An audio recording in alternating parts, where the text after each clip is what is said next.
એક ગામમાં 700 માણાની વસ્તી ને 30 જણાએ સરપંચના ફોર્મ પીધા. ગામના કંટાળી જાય કે ભાઈ ક્યાંક વાજ બી રાખો ને ક્યાંક એક જણાને જો બિનરીફ કરી નાખો. એ કે ના ના અમારે લડી લેવું છે. અને હકીકત એ છે લાયકાત હોય ને લડે ને એમાં વાંધો નહીં. અને મેં જોયું છે ઘણી વાર બીજી સોહણી નો હોય ઈ ફોર્મ ભરીને ઉભો હોય. મારે ઊભું રહેવું, તું વાડીએ ઉભો રહે, રોજ ઉડકાય. પણ આવડા વાળ્યા વેળ્યા જ નહીં, બધાય ફોર્મ ભર્યા. અમારે લડી જ લેવું. એટલે વડીલો કે તમે રહેવા ગયો ફોર્મ ભરોમાં. નિશાળના રૂમમાં રાતે ભેગા કરી કે પેલા નિર્ણય કરો. એટલે 30 રૂમમાં બેહાડ્યા, પણ માન્યા માનતા જ નહોતા. એમાં પછી એક ગામના વડીલ હતા ને, એને કીધું કે એક કામ કરો, આ પીછું છે ને પક્ષીનું, એ પીછું ઉપરલી ઘા કરું, જેની માથે પડે પીછું ઈ સરપંચ, ચૂંટણી નહીં. એમ કરીને વડીલે પીછાનો ઘા કર્યો. સવાર સુધી પીછું એઠું જ ન પીડ્યું. ઓલાની માથે પડો છે ઓલો ફૂક મારે, ઓલાની માથે પડો છે ઓલો ફૂકું મારી મારીને પાગડી વહાવી. બોલો, આ તેદુની કહેવત પડી ગઈ, હવા ફરી ગઈ. ખરેખર પણ આ તો વાત આવી એટલે કહી દો, દિલ્હીમાં સારું છે ને અહીંયા સારું છે. અહીં જો તમે મોદી સાહેબના ભાષણમાં કેટલું માણસ, એક એક એક એક ભાષણ સાંભળો એટલે આપણે થાય કાલ બધા પ્રોજેક્ટ પૂરા. અને મનમોહનસિંહ બાપાને છૂટાય છે હાલતા જ ના આવડતા. આમાં આયા દેખ આગળ સોનિયાબેન જતા ને બોલો કેમ ગદ્દપ પાસે બકરું આવ્યો હતા, કા મંડી ખિસ્સામાં હાથ નાખી દે, કા હાથ પકડી લીધો, જો છૂટાય છે નહીં હાલે કામ.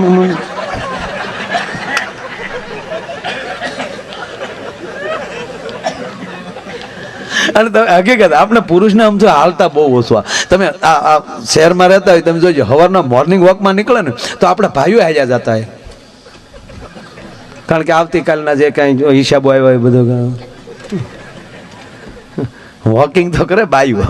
હફડ ફફડ હાજુ જતા, કારણ કે એને કાંઈ લેના દેના નથી. હા ભાવ જવો હોય અહીંયા વળતો ઓલો ખાવાનો બધા.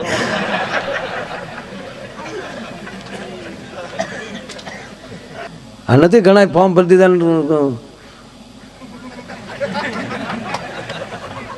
એ ફોર્મ તો મગજમાં ગળી લીધો નથી સાહેબ. દેવાનંદ બાબા સાક્ષી તો તળાજાના ધારાસભ્ય માયો આયર હોત ને બિનહરીફ હોત, ગેરંટી સાથે કહો.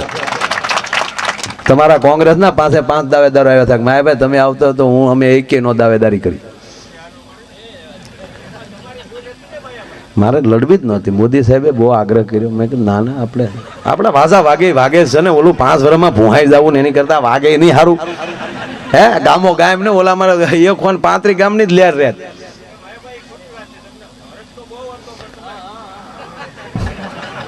ઓહો, આને કેટલો હરખ હશે. નો સાળો કરાય ભાઈ. એ જેને હું તો એમ કહું, જેને ફાવે એ જ ધંધો કરજો. આમાં જે લાયક હોય એને ને, આપણી લાયક જ નથી.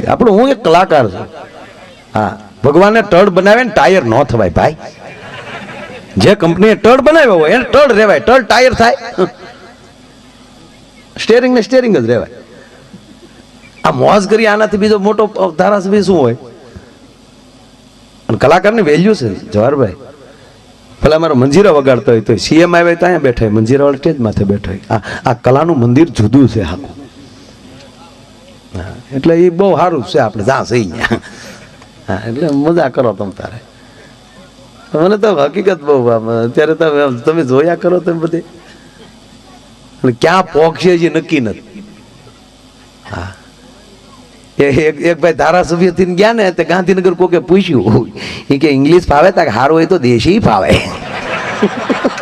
ઓલા ભાષાનું કહેતા હતા ના પીવાનું સમજ બોલો.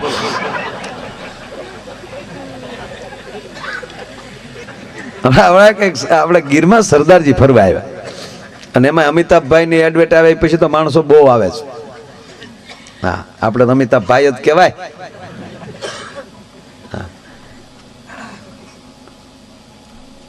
સરદારજી આવ્યા. જો કોઈ આપણે તમે બધા આ બાજુ રહ્યો છો, હાવજ ને જોવો. હાવજે કોઈ દી માણસને ખાઈ ગયો હોય એવો દાખલો નથી. ઝપટ કરી લીધી હોય હાવજે, કઈ શાળા કર્યા હોય તો ઝપટ કરી લે. હાવજ મારતો નથી. અમુક તો એને બીકમાં મરી જાય. વસ ગઈ તો પોગી ગયો હોય. અને સિંહ એને જ કહેવાય કે એકવાર મળ્યો હોય એ જગ્યાએ 20 વર્ષ પછી નીકળો ને એ જગ્યા આવે અને યાદ આવી જાય કે અહીંયા મળ્યો હતો, આનું નામ હાવજ. હાવજ જેવો કોઈ પણ હોઈ શકે. સરદારજી ફરવા આવ્યા. હવે હાવજને હું છું રામ જાણે, નહીતર માણસને કોઈ દી ખાય તો નથી ગયો કોઈ. આપ વડીલો છો, બધાને ખબર. એક ભાઈ મને હમણાં પૂછ્યું, મને કે માણસને કેમ નહીં ખાતો હોય? મેં કીધું માણસને ઓળખે.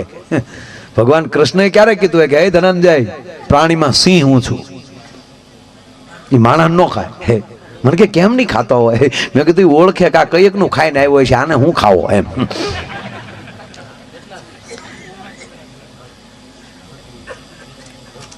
પણ સરદારજીને ભાડ્યા કોને ખબર, હાવજ ને ઉપડી આખે આખો સરદારજીને ખાઈ ગયો. કડું કાંક્ષી કટાર કાંઈ ન વધવા દીધું, બધું કકડાવી ગયો. અંબોડી હોતે ઉપાડી ગયો. પછી બધા હાવજ ભેગા છે, હાવજ ને ગગલાવ્યો કે એ તારો ડોહો ફરવા આવ્યો હતો, તાળા ઘુસી રિપેર કરતો હતો. એ દિલ્હી થી નહોતો આવ્યો ભાઈ.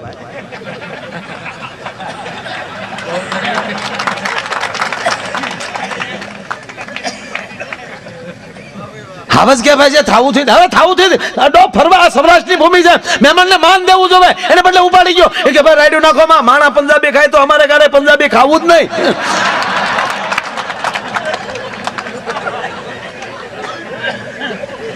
પણ ચોખોટ બીજી કરી દઉં તમને, ખૂબ મારે જો ઈરાદો જેવો કઈ આલી કઈ જ્ઞાનની વાતો કરવી ને કુંભના મેળામાં મોકલી દેવા અહીંથી એવું કઈ છે નહીં, ન્યાય હામતા નથી. હવે નવા સાધુ હમણાં કોઈ બનાવવાના નથી.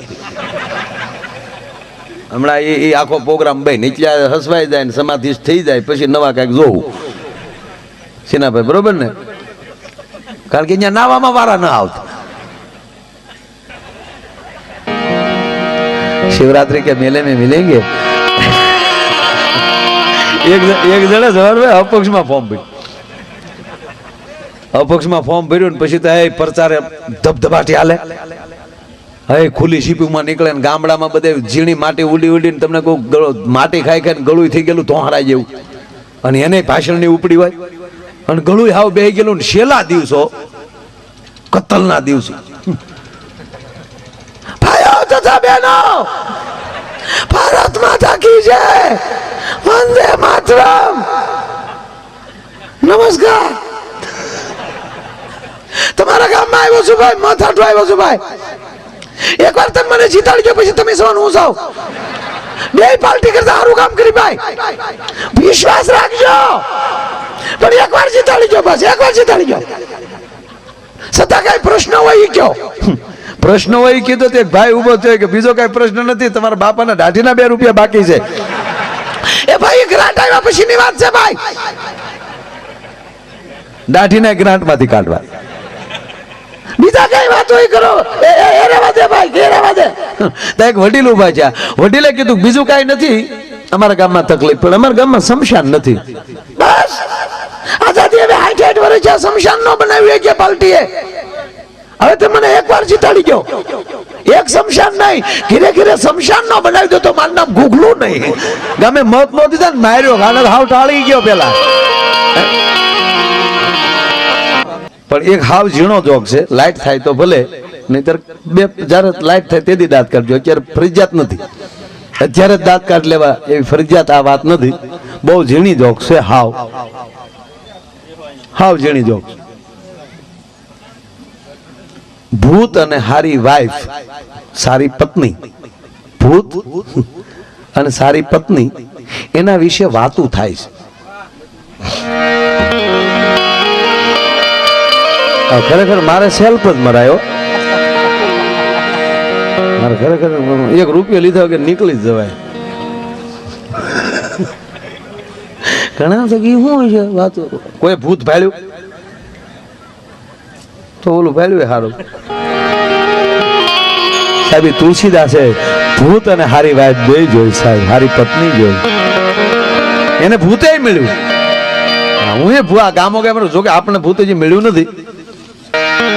મને મોટો આંકડો આવ્યો છે ને ત્યારે હું બોલી, તમે 1000 ના લહેરકા આવવા ગયો છો. હા, આ 2500 મેં આપ્યા, 12 ગામ થી આવ્યો તો કોક જડાધર જાગો ને કઈક આવું. મેં 2500 કીધા, મીંડું લગાડી કોક આપો, ભાઈડો થઈ જાવ. હાલો જોઈ મને ખબર છે હું ક્યાં ભણેલો છું ભાઈ, લખે છે બીજા લિસ્ટમાં તૈયાર કરે છે. પણ મેં દીધા ને મીંડું લગાડવાનું કહું છું, એક નામ આપો એટલે પછી બધા આગળ બોલી જાઓ. મોટો દાખલો દઈ ગયા, દાદા મીંડા હતા. એક ભાઈ મને કે મીંડામાં કોઈ વેલ્યુ નહીં હો, અને વાતે હશે ને 10 મીંડા કરી નાખવાનું શું આવે? 5 મીંડા તમે કરો, એકલા મીંડા એનું આવે શું? પણ આગળ જો એકડો આવી જાય ને તો સાહેબ એકડાની લાખ કિંમત મીંડા જ કરીએ કે બીજા ન કરી શકે. એમ આપણે મીંડા જ થઈ, પણ જો આપણે આગળ કૃષ્ણ હોય, આપણે આગળ રામ હોય, આપણે આગળ શિવ હોય તો સાહેબ એ આપણે એક કહેવતું છે કે વાડ વગર વેલો ન ચડે, પણ વેલા વગરની વાડું ભૂંડિયું લાગે. ભગવાનનો હારો સેવક ને હારો દીકરો હોય તો જ મંદિરમાં ભગવાન હારો લાગે, નકર ઝાડા ન છોડી જાય ભગવાન ને. દ્વારકામાં એટલા યાત્રિકો જાય છે એટલે બધું ધમધમતું લાગે, પણ કોઈ નો જાતો ને એકલો બેઠો રૂખણ આમ રિહાઈને બેઠી, દ્વારિકા આમ બેઠો, આમ ન જોયા કરે.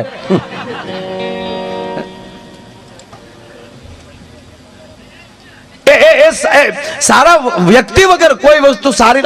કાર્યક્રમમાં તમે સારી વ્યક્તિઓ વડીલો બધા બેઠા છો, આ બધા એટલી બધી સંખ્યામાં ઠેઠ રોડ સુધી આમ બેઠા, એટલે જે વસ્તુ વાત મૂળ કરતો, જે વસ્તુ જયારે સારી લાગતી લાગે. અહીંયા હું તમારે સામે બોલું છું, તમને મજા આવે. અહીં કાલ કોઈ નો એનું એકલો અહીંયા ખેતરમાં મંડાવ, સમજો ને હવળું લાગે. આખું વાતો, આખું કેશોદ ની આજુબાજુ વાતો છે, માય આયરનું સટકી એકલો એકલો મંડાણો. અને તમે એટલે હસો છો, ખાલી એકલા કે તો તમારું કહેવાનું. બાળક જન્મતા વેત રડે તો જ રૂડું લાગે. બાળક જન્મતા વેત રડે તો જ રૂડું લાગે. જન્મતા વેત દાંત મીડ્યો એ તો કાઢવા, નકર હાસ્ય તો સારું છે ને. પણ જન્મતા વેત સીધું બાળક મળે કે હું એનું કામ મૂકીને વયું જાય ડોહ્યું. ત્યાં કોણ આવ્યો ભૂતના પેટનો. જે વસ્તુ જયારે સારી લાગતી હોય ત્યારે જ લાગે છે. અને એ જે વસ્તુની પાસે જે વસ્તુ હોય તે સારી લાગે. અધિકારી નરમ ન હોવો જોઈએ, ડોક્ટર ગરમ ન હોવા જોઈએ. અધિકારી કોઈ હોય, ફોલદાર છે, પીએસઆઈ આવ્યા ફોલદાર, એ નરમ ન હોવા જોઈએ. કોઈ ફોલદાર હોય ને હાથમાં માળાનો બેર ખોલીને નીકળે,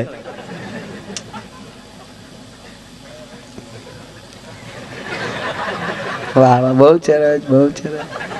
કેટલા ગુનેગારને આજે લાવ્યા છો ભાઈ? એટલે એનો રાઇટર ને એના જે સ્ટાફ હોય એમ કે સાહેબ આજ 5 ને લાવ્યા. 5 જણા આવી ગયા, ચરચ પંચ તો પરમેશ્વર કહેવાય ભૈયા. ચાલો 5 ને બેસાડો. અને પછી સાહેબ એની હામાં બેસી જાય ને એમ કે ચાલો 5 જણા આંખું બંધ કરો, 5 ના હાથમાં પાણી આપો, 3 વાર પાણી પી જાઓ, મનમાં વિષ્ણુવાય નમઃ, વિષ્ણુવાય નમઃ, વિષ્ણુવાય નમઃ બોલી જાઓ. હવે કયો જોઈ પહેલા તમે ગુનો કર્યો છે? બોલા આમ માને. અને 3 વાર વિષ્ણુ બોલવાની તેવડ હોય, ગુના કરે. એ તો પછી પગના તળિયા મળે ફાડવા જાય, હવે કાલો કરતા રવા દેજો કઈ. એ જેના હાથમાં જે સારું લાગતું હોય એ લાગે. ડોક્ટર ગરમ ન હોવા જોઈએ. ડોક્ટર બીજી માં છે, ડોક્ટર નો હાથ છે એમ કેવાય માં જેવો હોવો જોઈએ, કાળજું હાવજ જેવું હોવું જોઈએ, અને આંખ છે ગરુડ જેવી હોવી જોઈએ. ડોક્ટર નું કાળજું, પછી કોઈ પણ જ્ઞાતિના ડોક્ટર હોય એનું કાળજું હાવજ જેવું હોય, કાળજા વાળી વ્યક્તિ હોય. નહીતર ઓપરેશન થિયેટરમાં જાય ને આમ બ્લેડ મારે લોહી ફાળી જાય. ઘણા લોહી નથી જોઈ શકતા. હગો બાપ રોડ ઉપર પડે તેને છોકરા કહેતા ભાઈ હું મારા બાપાને લોહી નહીં જોયું, તમે લો. અને ઘણા નથી જોઈ શકતા, લોહી ફરતો ભોગથી નહીં પડી જાય. પછી આપણે એને રિપેર કરવા પેલો લઈ જાવ. તો ડોક્ટર જો આમ બ્લેડ મારે ને લોહી ફાળી જાય અને એને જો ચક્કર આવી જાય, ભગદીને પડી જાય તો ટાકા કોણ? મારો દાદો લે. એટલે એનું કાળજું હાવજ જેવું હોય. એટલે ડોક્ટર એ ગરમ ન હોવા જોઈએ. અમારે એક ડોક્ટર છે તે સાહેબ બહુ ગરમ. કોઈને આમ જો દવા ન આપે, ગગલાવીને રૂપિયા લઈ ગગલાવે. જે હું આવ્યો, શું થાય તને? એ કે સાહેબ ઘઉં વાળું ખાવ એટલે પેટમાં દુખે. મરી ગયો બાજરો? ફાયર કરે ઘઉં ખાતા ધોઈ આવ્યો, ખાબ કરતા લાઈવ 150 નીકળ. ખાતો નહીં કોઈ દી ઘઉં, નકર ફરી જાય પાછો. ગગલાવી રૂપિયા લઈ લે. કોઈ દવા નો આપે. બીજા શું થાય તને? તું હું આવ્યો? એ કે સાહેબ બસમાં બેહુતા ચક્કર આવે. આ ટેમ્પા વાળા ટળી ગયા, રિક્ષાઓ નથી, ફાયર કરે બસમાં બેઠો થોડે આવો છો. એક જણાને એ જોવે આ ચિત્ર ઘૂરી ખાઈ ગયો કે આ કોઈ રીત છે ને? વાડીએ પાણી વાળતા હતા ડોક્ટર મગજમાં સીડ્યા. પાવડાનો હાથો હતો, બાવળનો બઠ્ઠો, એમાંથી પાવડો છૂટો કર્યો ને હાથો ખંભે લીધો અને આવ્યો દવાખાને. ડોક્ટર પૂછ્યો, એ હું આવ્યો, શું થાય તને? એ કે સાહેબ 2-3 દી થાય એમ થાય કોકને 1-2 નાખો. ડોક્ટર કે નાખવા દોવે, લાવ 150 મૂકીને ડોક્ટર ને 4 નાખ્યા. ડોક્ટર સીધા કોમામાં. 15 દિવસે ડોક્ટર ભાનમાં આવ્યા ત્યારે એટલું જ બોલ્યા કે વિજ્ઞાન ગાથા વાળા હારા પણ પાવડાના હાથા વાળા નો હારા.